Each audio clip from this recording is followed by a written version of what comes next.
My name is Elena Marlowe, and I was 18 years old when my mother told me my face was the reason I couldn't attend her wedding.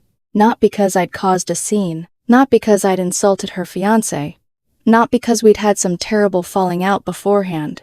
Apparently, I simply looked too much like my father, and somehow, that was enough. My mother, Diana, had been planning her December wedding to Grant Whitmore for months.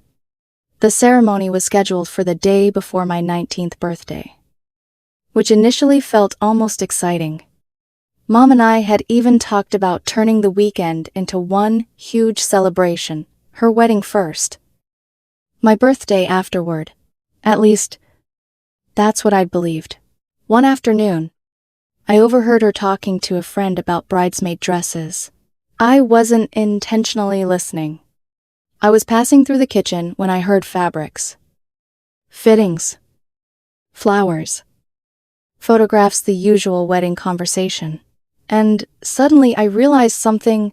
Mom had never mentioned what I would be wearing. I was her only daughter. I didn't expect to be the center of her wedding, but I assumed I'd have some role. Bridesmaid. Maybe maid of honor, if she wanted something sentimental. Mostly, I just assumed I'd be there. Later, I found her alone in the kitchen. Hey, Mom. She looked up from her phone. Yeah. When are we going to look for my dress?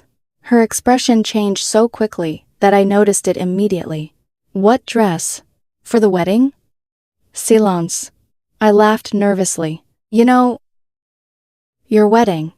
Mom lowered her phone. For one strange second, she looked almost guilty. We'll talk about that later. Those 5 words sat in my stomach for the rest of the afternoon. That evening, she finally called me into the living room. Grant wasn't there, which I would later realize was deliberate. Mom sat across from me, rubbing her hands together. Grant thinks it would be better if his side of the family was more involved in the wedding. I frowned. Okay. I waited for the rest. She wouldn't look directly at me. And we think it might be easier if you weren't part of the ceremony. Something cold moved through me. You mean I'm not a bridesmaid? Her silence answered before she did. Elena, you're not going to be at the wedding. I actually laughed. Not because it was funny. Because sometimes your brain hears something so absurd that laughter comes before comprehension. What? It's complicated. No. It's not. I'm your daughter. Please don't make this harder. Harder for who? She finally looked at me. For everyone. Then came the sentence I would remember long after everything else blurred together. Grant thinks your being there could make his family uncomfortable, because you look so much like your father. I stared at her. My face. That's not what I meant. You literally just said it. Elena. So, because I look like Dad, I can't come to my own mother's wedding. She sighed. And somehow that hurt almost as much as the words. Like my devastation was an inconvenience she had already budgeted into the wedding plans. It's one day, she said. I need you to understand that I'm trying to start a new chapter. A new chapter. Apparently I belonged to the pages she wanted to tear out. I forced myself to stay calm. Then I remembered my birthday. Fine. What about the party? Her expression shifted again. That was when I knew there was more. Your birthday celebration isn't going to work either. I stared at her. Why? Grant and I leave for our honeymoon the morning after the wedding. For several seconds, I couldn't speak. The wedding was the day before my birthday. She had excluded me from the wedding and canceled the birthday we'd been discussing for months because she'd be leaving with the man who had asked her to exclude me. Something inside me finally snapped. I'm sorry. I don't look enough like you for you to love me. Mom's face crumpled. How dare you say that? But I couldn't stop anymore. I'd spent years stopping. Years pretending not to notice, ever since I was little. I'd known I looked almost exactly like my father. Daniel. Same dark eyes. Same sharp cheekbones. Same crooked smile. Dad once told me that, after I was born, Mom struggled badly with postpartum depression. I understood that wasn't something she'd chosen, and I never blamed her for being ill. But even after she recovered, something between us always seemed slightly out of reach. As our family changed, and my younger brothers came along, the distance became harder to ignore. They seemed to receive a version of Mom I was always chasing. Warmer, more patient, more forgiving. I'd spent years convincing myself I was imagining it. Now, my own mother was telling me that looking like my father made me inconvenient at her wedding. "You've always looked at me and seen him," I said, my voice shaking. "Haven't you? That's ridiculous. Then tell Grant I'm your daughter and I'm coming." Silence. That was my answer. Mom started crying, and a moment later, Grant appeared. He took one look at her and immediately turned on me. "What did you do?" "Ask her. She's crying." "Elena." "So, I." His jaw tightened. "You don't speak to your mother like that." I almost laughed again. "You mean, I don't ask why I'm banned from her wedding?" "Enough." Mom said nothing. That part mattered. Grant stepped closer. "If you can't respect her decisions, maybe you shouldn't be here right now." I looked past him at Mom. I waited for her to correct him. To say, "This is my daughter. You don't throw her out." She lowered her eyes. That hurt more than being excluded from the wedding. I nodded slowly. "Okay." I went upstairs, packed a bag, and called Dad. 20 minutes later, I walked out. Mom never followed me. Dad was furious when I told him what happened. He wanted to confront them immediately, but I begged him not to. I didn't want another war. More importantly, I didn't want my younger brothers trapped in the middle. They hadn't done anything, but that night, my phone started buzzing. Jacob first. "Is it true?" Then Noah. Then Ethan. I finally told them everything. For several minutes, the group chat went completely silent. Then Jacob sent, "I'm not going." Noah followed. "Neither am I." Ethan was last. "If you're not welcome, I'm not celebrating it either." I stared at those messages until my vision blurred. I'd spent most of my life believing my brothers belonged to Mom's real family while I stood somewhere outside it. Yet when the door finally slammed in my face, they stepped outside with me. And that was when Mom's perfect wedding began to fall apart. Not because I destroyed it, because, for the first time, her other children had seen exactly what she'd done to me, and they weren't willing to pretend they hadn't. After I left Mom's house, I kept expecting my phone to ring. That was the embarrassing part. I could tell myself I was furious. I could tell Dad that I was done with her. I could tell my brothers I didn't care what happened with the wedding anymore. But every time my phone vibrated, I looked. Every single time. Because somewhere underneath all that anger was still an 18-year-old girl waiting for her mother to say, "I made a mistake. Come home." The call never came. One day became 3, 3 became 5. Nothing. No apology. No explanation. Not even one of those meaningless messages people send when they want to pretend they're fixing something without actually admitting what they did. Dad noticed. He never mentioned it directly. But sometimes I'd catch him watching me check my phone. "Want to order something?" he'd ask. Or he'd suggest a movie. Anything to keep me from sitting there wondering how my mother could go from discussing my birthday one week to acting like I didn't exist the next. My brothers were checking on me constantly. Though, Jacob especially. A few days after everything happened, the 4 of us were sitting around Dad's living room, eating takeout. Nobody had mentioned the wedding. It had become this giant, invisible object, sitting in the middle of every conversation. Finally, Jacob broke. "Has Mom called you?" I looked at him. "Nope." He lowered his eyes.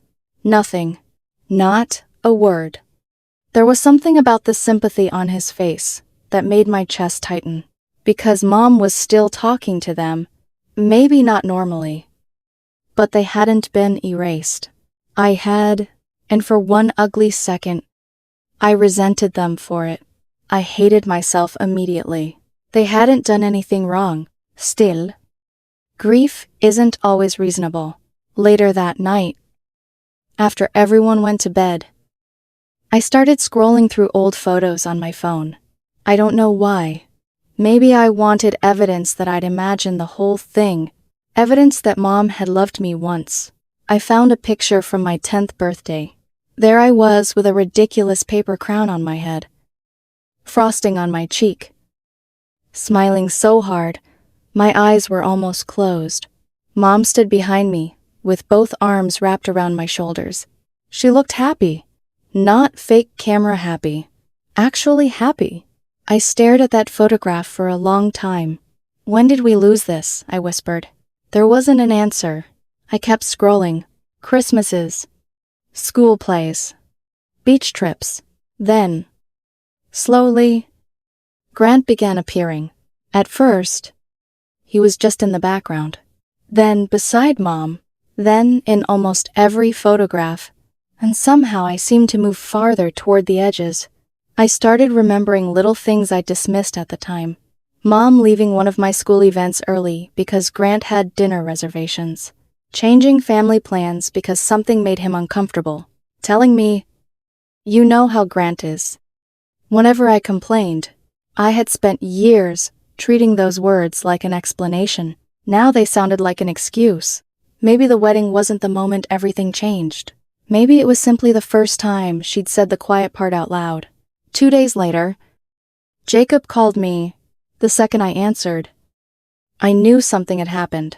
Carly, he stopped himself. He'd called me by an old childhood nickname he sometimes used when he was nervous. Elena. You're not going to believe this. What happened? Mom called. My stomach tightened despite myself. What did she say? She asked if I'm still coming to the wedding. And I told her no. I sat up. You actually told her? Yeah. His voice sounded exhausted, rather than victorious. She lost it. Apparently, Mom had started crying almost immediately. She told Jacob he was abandoning her. She asked how her own son could choose his sister over his mother. Then came the sentence that made my stomach turn. This is supposed to be the happiest time of my life. As if our pain was unfortunate weather, ruining her outdoor ceremony, Jacob tried explaining. He told her he wasn't choosing me over her. He simply couldn't stand beside her at a wedding where her own daughter had been deliberately excluded. Mom didn't hear any of it. According to Jacob, everything came back to me. I'd caused the fight. I'd influenced my brothers. I'd made Grant uncomfortable.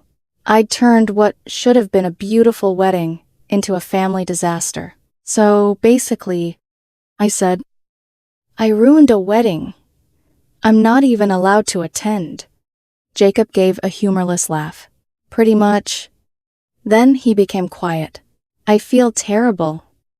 Elena. Why? Because she's still my mom.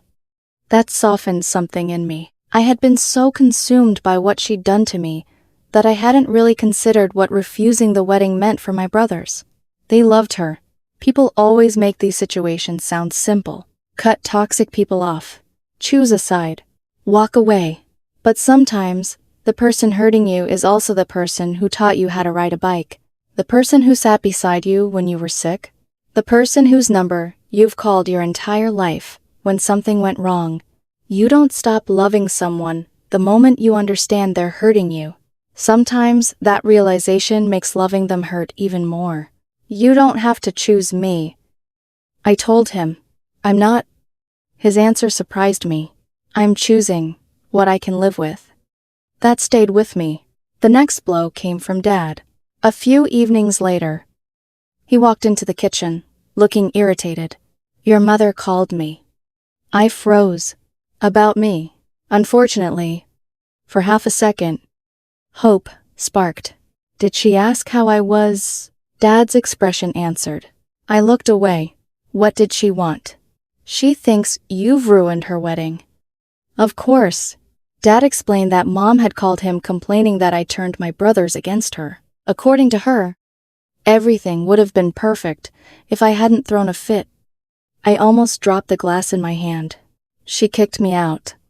I know. Grant banned me from the wedding because I look like you. I know. And somehow I'm ruining everything. Dad leaned against the counter. I told her exactly that. Apparently, he'd said, Diana, Elena didn't create this problem. You excluded your daughter. You're the adult. You fix it? Mom's response. She had already made her decision. Grant's feelings had to come first. I stood there in silence. There it was again. Grant first. Grant uncomfortable. Grant's wedding. Grant's family. Grant's feelings. When do her children come first? I asked. Dad didn't answer. Maybe because neither of us wanted to hear the answer. That night, Jacob called again. This time, there was no uncertainty in his voice. I've been thinking about something, he said. What? You've always been the only one who stands up to her. I laughed. Yeah. Look how well that's worked out. I'm serious.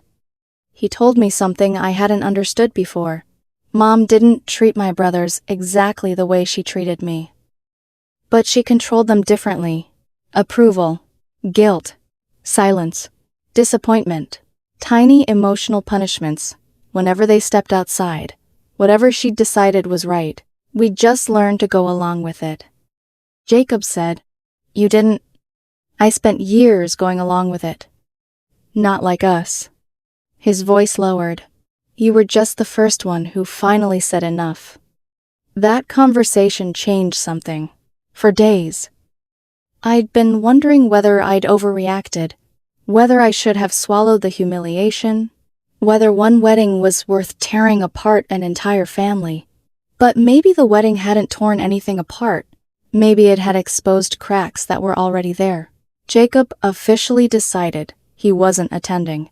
Ethan followed. Noah remained uncertain. He'd always been our peacemaker. The brother who could somehow sit between two furious people and make both of them lower their voices. I don't agree with Mom, he told me. But what if everyone skipping the wedding destroys our relationship with her permanently? I didn't have an answer, because that scared me too. Despite everything, there was still a tiny part of me waiting for Mom to choose us. Not me instead of Grant. Not my brothers instead of her wedding. Just us. Her children. Ons. But the ceremony was getting closer. And instead of apologizing, Mom was calling everyone except me, trying to pull them back into place, trying to restore the picture without fixing what was broken underneath it. For the first time, my brothers were resisting, and I began to understand why Mom was so angry. She wasn't only losing guests from her wedding, she was losing control of the story. For years, I'd been the difficult daughter, the sensitive one, the one who couldn't let things go. But now my brothers had seen what happened with their own eyes. She couldn't convince all of us that I was imagining it. And something told me Mom wouldn't tolerate that quietly. The wedding was approaching. 3 of her children were already prepared to leave their seats empty. The 4th was close. And I had the strangest feeling that before Diane Marlowe walked down that aisle, she was going to make one last attempt to put all of us back where she believed we belonged. I just didn't know that the next person to show up would be Mom herself. After Jacob officially told Mom he wasn't going to the wedding, everything became strangely quiet. Not peaceful, quiet. There was a difference. Peace feels like something has ended. This felt like standing in a house after hearing glass break somewhere upstairs, waiting to find out what shattered. Mom stopped calling Jacob. She barely contacted Ethan.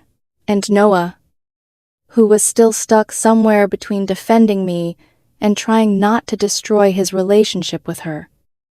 became her main target. One night, he called me. Elena. We need to talk. I closed my laptop. What happened? Mom called me. Of course she did.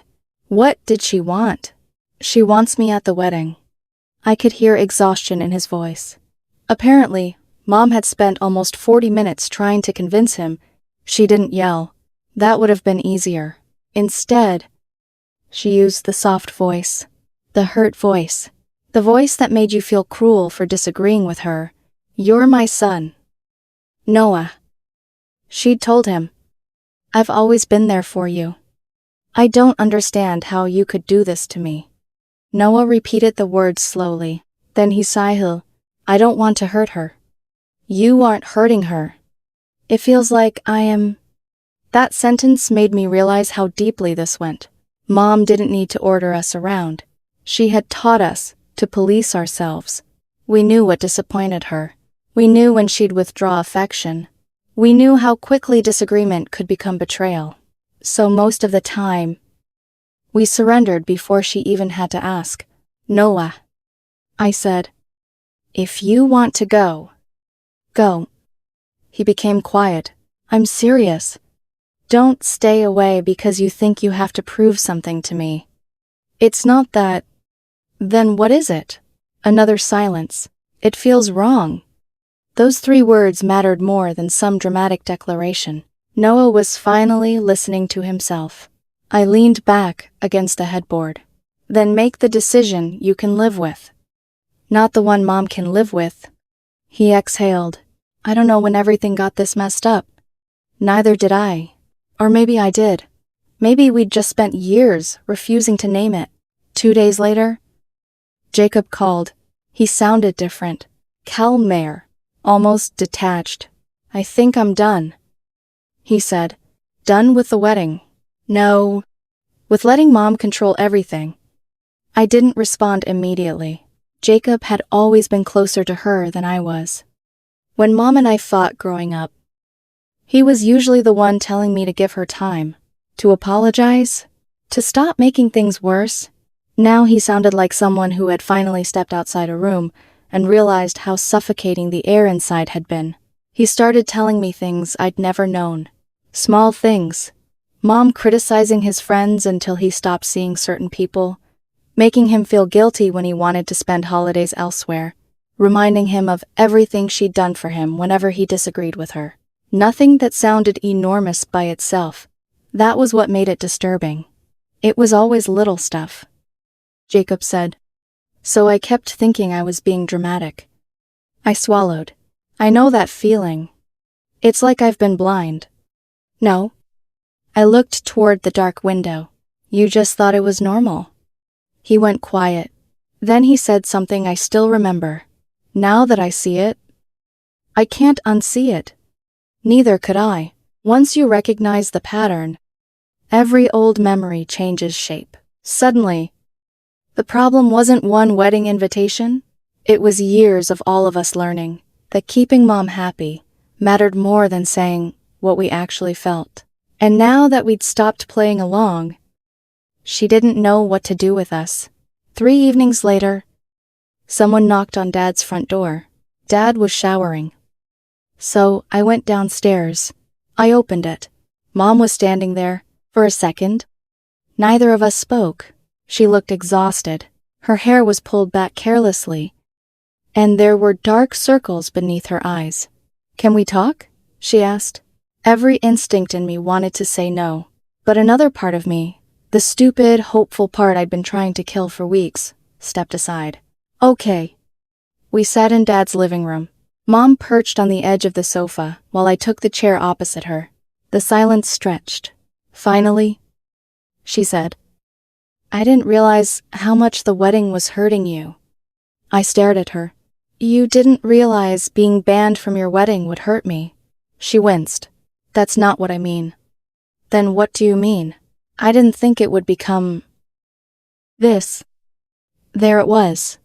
Not I didn't realize I was hurting you. I didn't realize there would be consequences. Still. I let her continue.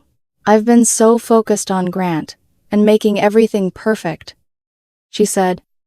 I didn't stop and think about how all of this was affecting you. My throat tightened. For weeks I'd imagined hearing those words. Now that they were finally coming, they didn't feel the way I'd expected. I never wanted to lose you. Then why did you choose him? I didn't choose him over you. I almost laughed. Mom, he said, my face would make his family uncomfortable. And you told me not to come? It's more complicated than that. No. It really isn't. Her eyes filled with tears. I want to make things right. I hated how quickly those words reached the part of me that still loved her. What does that mean? She hesitated. Too long, just give me a chance. I searched her face. Am I invited to the wedding? Her lips parted. No answer. That silence told me everything. You want to make things right, I said slowly. But I'm still not invited. Elena. Everything has already been arranged. Of course.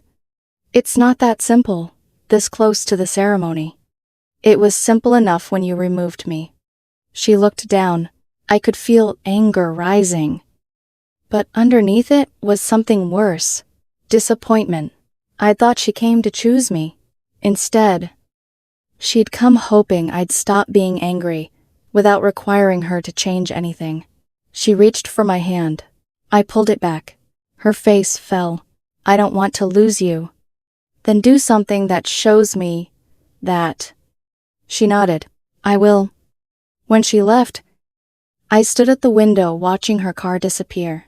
Dad came downstairs a few minutes later. Everything okay? I don't know. For the next few days, I waited. Again, I hated myself for it. But I waited. Maybe she'd call. Maybe she'd change the seating. Maybe she'd tell Grant that excluding her daughter had never been acceptable. Maybe she'd even apologize without adding an excuse afterward. Nothing happened. No call. No text. No invitation. Not even a birthday message early. Mom vanished again. Jacob wasn't surprised. She wanted to feel like she'd apologized. He said, I defended her automatically. Maybe she's busy. The second the words left my mouth, I realized I sounded exactly like Noah. Making excuses, waiting, hoping. Then, one afternoon, my phone buzzed with a message from a number I didn't recognize. I opened it. Elena. This is Grant. My stomach tightened. The message continued. He told me my mother was devastated, that I'd said horrible things to her, that my brothers were abandoning her because of me, and then came the part that made my hands shake. If you want any relationship with your mother after the wedding, you need to apologize and fix what you've caused. I read it twice. Then a third time. Mom had come into Dad's house, looked me in the eyes, told me she wanted to make things right. And days later, her fiancé was threatening my future relationship with her unless I apologized. I sent a screenshot to Jacob. He called almost immediately. Don't respond. I wasn't going to. I'm serious. Elena. Don't give him anything. I looked at Grant's message again. Something inside me became strangely calm. For weeks, I'd been waiting for Mom to prove that I mattered. Now I realized I'd been asking the wrong question. It wasn't whether she loved me. Maybe she did. In whatever complicated way she was capable of. The question was whether that love was enough to make her protect me. So far, the answer was no. I blocked Grant. No response. No argument. Just one tap. Blocked. 3 days before the wedding, Dad came home from work and found me making dinner. You're going to love this, he said dryly. What now? Your mother called. I stopped chopping vegetables. What does she want this time? Dad stared at me. She invited me to the wedding. I actually thought I'd misheard him. You. Me. Her ex-husband. Apparently. I put the knife down. Why? She said she wants everyone to put their differences aside for the children. I laughed so hard, it almost hurt. The children she banned. guilt-tripped, and blamed. Those would be the ones. Are you going? Dad didn't hesitate. No. Something warm moved through my chest. Not because I wanted everyone to punish Mom. I didn't. I just needed one person to stop pretending her behavior made sense. Dad put a hand on my shoulder. Whatever happens at that wedding, Elena, none of this is your responsibility. I nodded, but that night, lying awake, I couldn't stop thinking about Mom's visit. I don't want to lose you. The ceremony was 3 days away. My birthday was 4, and she still hadn't actually chosen me. Jacob wasn't going. Ethan wasn't going. Noah was almost certain he wouldn't either. Dad had refused. The wedding Mom had tried so desperately to make perfect was about to happen with the seats belonging to her own children empty. And despite everything, there was still one tiny, ridiculous part of me wondering whether she'd call before walking down the aisle. Whether she'd finally say the words I'd been waiting for. Come to my wedding. You're my daughter. You belong here. But the call never came. And when Saturday morning arrived, I finally understood that sometimes the most painful answer isn't something someone says. It's what they refuse to say at all. The morning of Mom's wedding arrived quietly.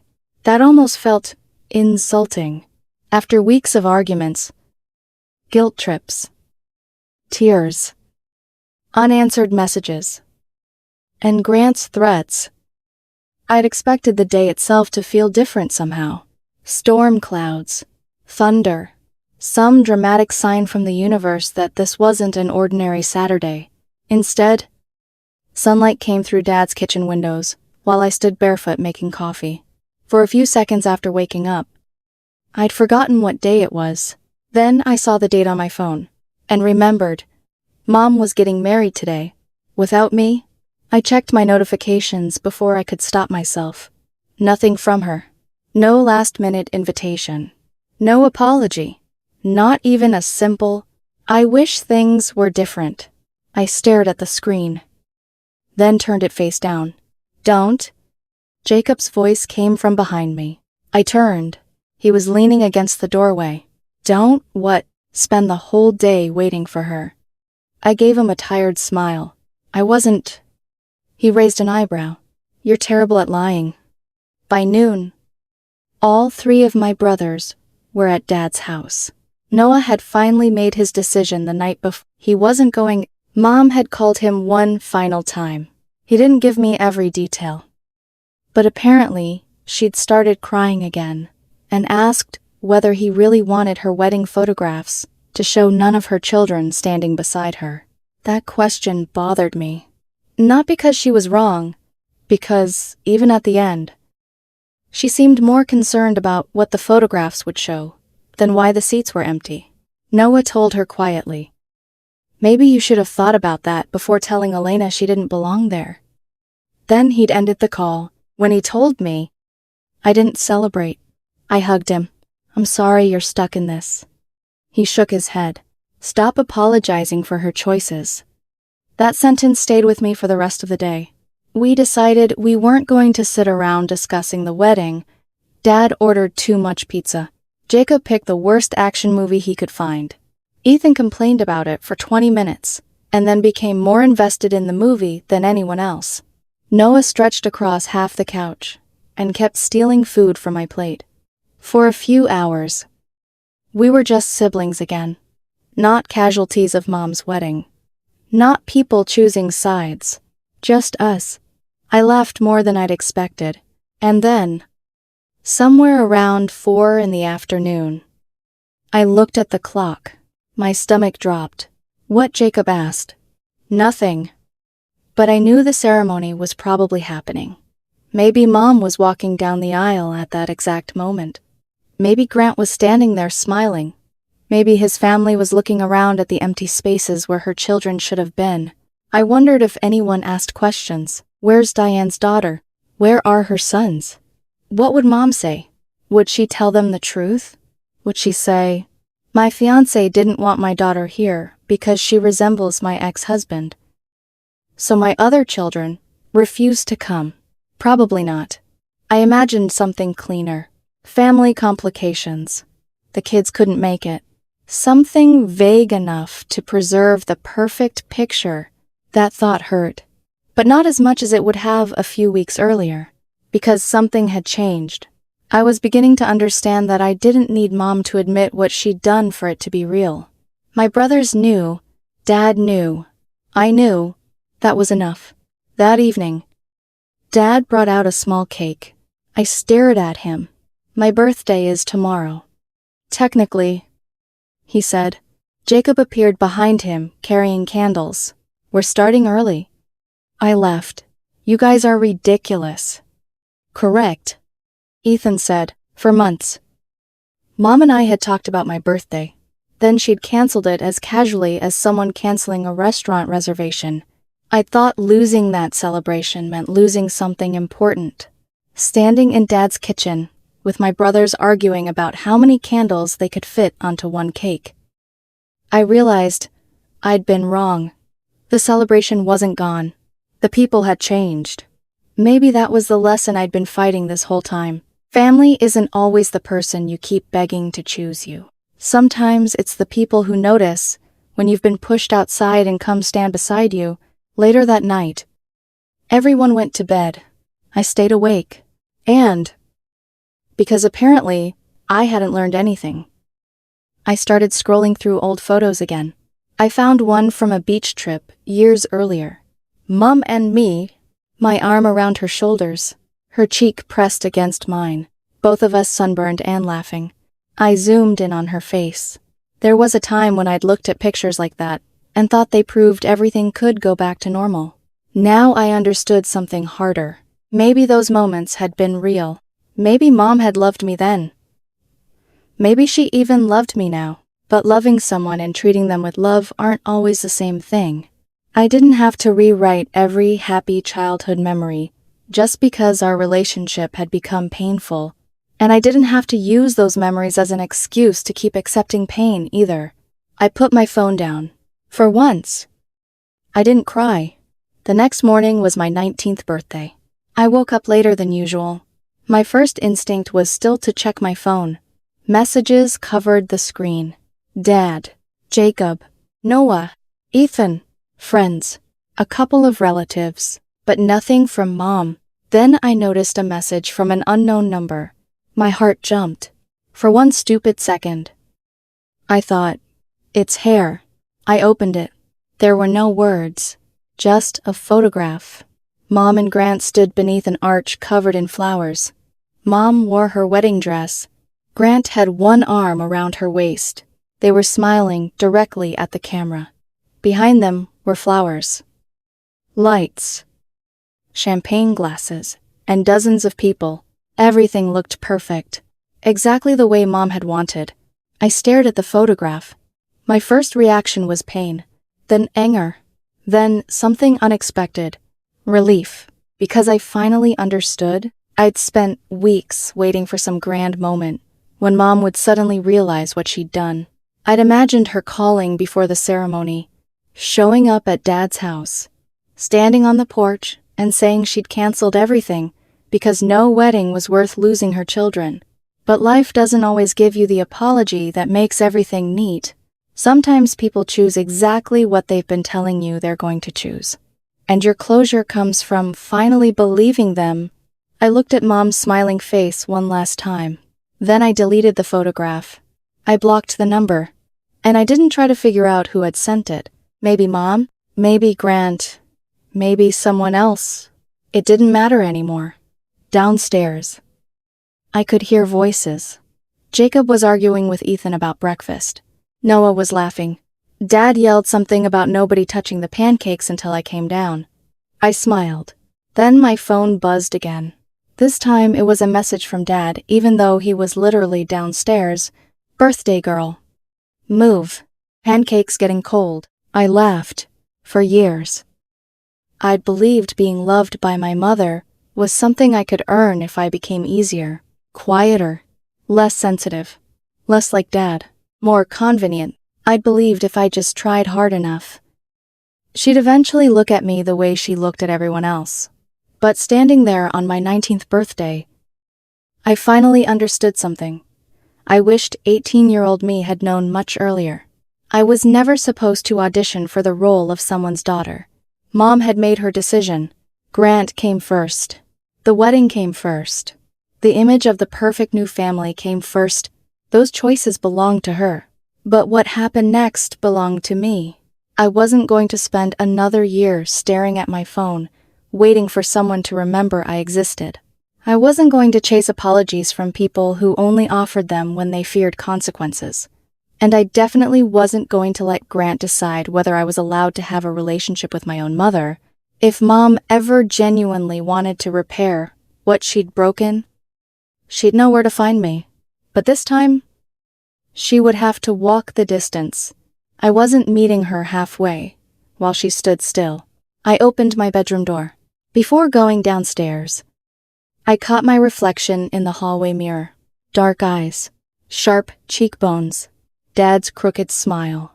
The same face Grant had apparently considered too uncomfortable to have at his wedding. For the first time since Mom told me why I wasn't invited, I didn't hate what I saw. I smiled at myself. "You look like Dad," I whispered. And this time, it sounded like a compliment. Then I went downstairs. Dad had made pancakes.